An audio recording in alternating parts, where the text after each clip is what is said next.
बाड़ खाइले खा ना घर को पड़ा जदि इच्छा अच्छे ये रह खावाई जदि इच्छा नहीं ताले पड़ा तुमर भी हक बनूची पोलाइट कथा भिड़ तो सबुआड़े अच्छी अपेक्षा करने को पड़ो जेकोसी जगह को जातु तुम से भाषा भी कहीदि शला भौणिका भी कहीदि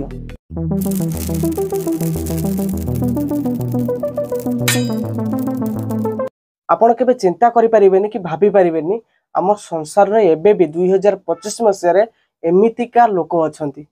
बहुत दिन हो गलानी किसी कही बोली भावुची कही पारुनी तथापि आज मन को दृढ़ करके आपन सामना को आसी किसी कहवाई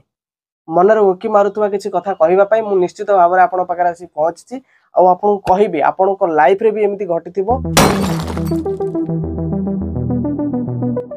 आमको जिते भोक करुच्ची जिते आमको जोर भोक करुच्ची आम निजे रोषे कर खाऊँ जदि रोषे करना आम बाई चान्स कुआडे जाइंट किंबा कौन मार्केट रे आम अच्छा भोक जिते करुच्ची आम कौन मार्केट रे गोटे दुकानी पाखक जाती से दुकानी पाखर बरा हो सिंगड़ा हो जहाँ भी हो आम पाखर किणी खाती जदि दुकान रे भिड़ अच्छी बुझीपारे जदि दुकान रे भिड़ अच्छी आम से वेट करती अपेक्षा करती जिते समस्त से दे सारे देन आमको दिखती आम खाई पेमेंट करके आसू जदि आम से चिड़ी जाती कि आमको किसी खराब लगे आम डायरेक्ट कौन कह भाई कौन एत लेट कर कौन पर दौना भाई लोकल मार्केट रे दुकान कर लोक से डायरेक्ट कह बाड़ खाइले खा ना घर को पड़ा जदि इच्छा अच्छे ये रह खावाई जदि इच्छा नहीं ताले पड़ा जिते टाइम हम तोर आसबू एबे तू बिजी अच्छु बहुत व्यस्त अच्छु तोर ये खावा किसी आवश्यक नहीं पड़ा केवल आम सोसाइटी रे लोकल मार्केट नहीं लोकल मार्केट रे जदि तुम एतिकी कहीदेव ना तुम एज ए कस्टमर जदि सी जी बिजनेस करुच्ची कि जी भी दुकानदार अच्छी से तुम जदि एतिकी कहीदेव से तुमको माँ भौणी नहीं कि शोधे बिलीव करें आपन को सेठी खराब लगे नेक्स्ट टाइम नेक्स्ट पद कहवाई आपड़ से पलि आसे फेरिकी किंतु एमती भी लोक अच्छा आपड़ जानी सुपर मार्केट आम जो जाती सेठी फ्रांचाइज चले रिटेलर आपड़ जापारे रिटेल एरिया फूड कोर्ट आम जो कहती कौन बड़ बड़ मॉल शॉपिंग सेंटर हो कि एबे भी फ्रांचाइज रोड साइड रे भी खोली गला तो सेठी आम जो जाती सेठी एम्प्लॉय सब काम करूँ कस्टमर को हेल्प पाई कस्टमर को खाଇବା देवाई जोटा कि कस्टमर को अति कम समय रे भल व्यवहार मैनर सहित से मैंने खावाई दिखती आपण मैंने केबे ना केबे कोठी ना कोठी जेकोसी मत हो सांग मान सहित हो कि आपणकर गर्लफ्रेंड जी जहाँ भी अच्छे केबे ना केबे निश्चित भाव में आपण सांग मान सहित निश्चित से जगार को जाइए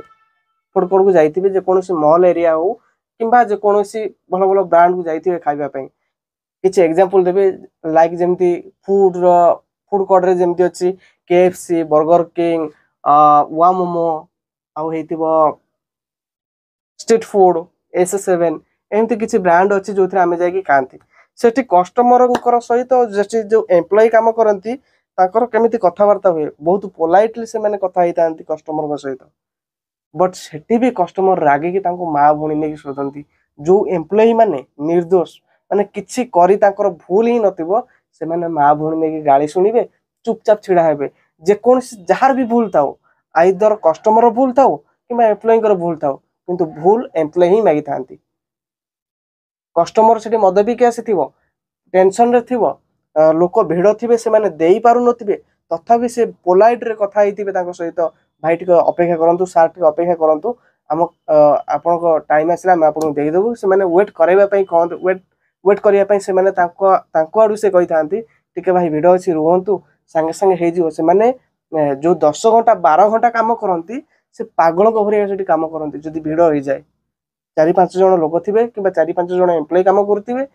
से एते सारा भिड़ रखी था बुझीपार ना नहीं एते सारा भिड़ से मैंने तुम खाइबा सर्व करती निश्चित भाव में तुम पाखे समय नाई बोली सेठी जाऊँ खाइबा तथापि से जो मैंने भी काम कर भी पैसा काम कर भी मान अच्छी इज्जत अच्छी भी सेटा रेस्पेक्ट अच्छी से मैंने काम कर नुहे मुंड बिकी देइछन्ति से मैंने पैसा पाई काम कर नुहे जे तुम जाकि डायरेक्ट माँ भौणी नहीं शोधि पार कहबार अर्थ हूँ तुम से मैंने सीना अलग अंडर काम करा क्या फ्रांचाइज काम कर तुम डायरेक्ट जाकि गाड़ी कर दौच शोधि दौच कि थे भावतु जदि से दुकान होती सुपर मार्केट न हो जॉब नक सी निजे बिजनेसमैन होइतिबे कि दुकानदार होइतांते ताले तमे शळा कहले ना तुम माँ भौणी कहि सुधी बाहर कर देइतांते जेमति लोकल मार्केट रे घटे तुम सहित घटिची तमे जानिच किंतु तथापि से जगह गला पर हमर गोटे फील आस अलग टाइप रो आमे गोटे राजा आमे आइछु गोटे जगह खाइबा पई सेटा आमे ऑर्डर देबु से सेमति आसी तुम खाइबा दबो अरे भाई तमे जोठी जाउछ से दुकानदार भाबिया दरकार तार भी मैनर अच्छी ता सहित कथा हवा सी जदि तुम सहित पोलाइट रे कथा होउची तमर भी हक बनुची सेठी पोलाइट रे कथा हवा पई भिड़ तो सबुआडे अच्छी अपेक्षा करने को पड़ो जे कौन जगह को जातु सर्ट गोटे मिनट कौन जिन आज जाए है भाई सर्ट रे कौन जिनस है जदि तुमको जन्म हाँपाई 9-10 मास लगुच गोटे घरे जदि किसी आम बनाऊँ कम से कम आधा घंटा टाइम लगुच तो सेठी 10 मिनट 5 मिनट तुमको बनईकी देवा से सहज कथा नुह तथा से दौरान तथा तुम जेहतु मैनर नहीं तुम गजपति भाई से जाकि भाषा व्यवहार करवा कि से मैंने कही पारंतिनी बोली तुम से भाषा भी कही दियो शला भौणिका भी कही दियो तमें भाषा भी यूज कर आगे आदौ ठीक नुहे जदि से जगार से जगह काम न करते शायद तुम यही पदटा आगे कहवाई डरी था कहीं से दुकान जब होता लोकल मार्केट परिका जब दुकान होता से मैंने तुम विदा कर दे था पेली तुम तो साहस हेनी से कहवाई आइदर 4-5 जन उठी बाडेबे तुमको जेहेतु सुपर मार्केट रे एमती किसी अच्छी रूल्स अच्छी से माने काम करती से तुमको किसी कहती ताने नुहे जे तुम जहाँ ना ता कहीजिव देन ठीक अच्छे जहाँ भी हेले तुम कथा तुम बुझे एमती करवा आदौ ठीक नुहे